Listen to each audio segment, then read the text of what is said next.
Aquí te mencionaré de una forma rápida y objetiva cuál modelo de estos dos te conviene más o si con el P7K es suficiente. Pues bien, el P7K es para aquellas personas que quieran un televisor muy equilibrado de bajo presupuesto con una cantidad de brillo suficiente para una habitación con iluminación controlada o totalmente oscura.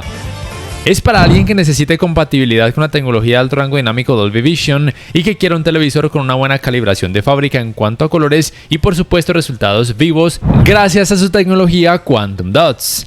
El P7K ofrece un buen resultado en escenas oscuras a pesar de no tener la función de atenuación local, y en eso le ayuda en el hecho de tener panel VA o como prefiere llamarlo TCL panel HVA, el cual además se encarga de que los ángulos de visión sean un poco mejores en comparación a un televisor con panel VA convencional.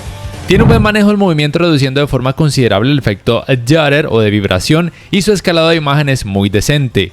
Su rendimiento en el área gaming, aunque solo es compatible con los 120 Hz hasta 1440p y en 4K hasta los 60 Hz, es simplemente muy bueno porque cuenta además con la tecnología de frecuencia de actualización variable para obtener un excelente manejo del movimiento y evitar el efecto de rasgado de pantalla y para minimizar el efecto ghosting. Su sistema operativo es Google TV, que está basado en Android para quien quiera instalar archivos APK. La fluidez es muy buena dado que cuenta con un buen procesador con una frecuencia de trabajo relativamente alta y también tiene un buen espacio de almacenamiento. Digamos que su única limitación en esta área es que aunque sí cuenta con la función de compartir pantalla, no posee la opción para la función multivisual. Y en cuanto a su sistema de altavoces, podría decirte que es bueno en cuanto a potencia y nitidez y tal vez sea suficiente para una habitación o salas pequeñas o medianas. Por otro lado, si tienes más presupuesto, con el C6K tendrás todo lo mencionado en el P7K, pero con mejoras muy significativas. Su rendimiento en escenas oscuras será mucho mejor gracias a su tecnología mini LED, con un buen número de zonas de atenuación, las cuales varían según cada tamaño de este modelo.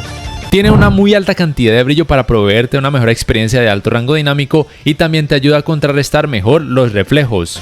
Tiene un leve mejor escalado de imagen y un leve mejor resultado en cuanto al manejo del movimiento. También cuenta con la tecnología Quantum Dots y te mostrará aún más volumen de color. Y es compatible con el modo imagen IMAX. En el área gaming rendirá mejor porque es compatible con los 120 Hz en 4K, 144 Hz en 4K y también con tecnologías de frecuencia de actualización variables. En cuanto al sistema operativo es el mismo con una excelente fluidez y además este modelo sí es compatible con la función multivisual. Y para el apartado de audio es mejor porque cuenta con un subwoofer ubicado en su parte posterior. En resumen, el P7K es para quien tenga un presupuesto bajo, que no sea demasiado exigente, pero que aún así quiera un televisor muy equilibrado en todo. Mientras que el C6K es para quien pueda estirar más el bolsillo y así obtener un Smart TV con mejoras muy significativas en todo.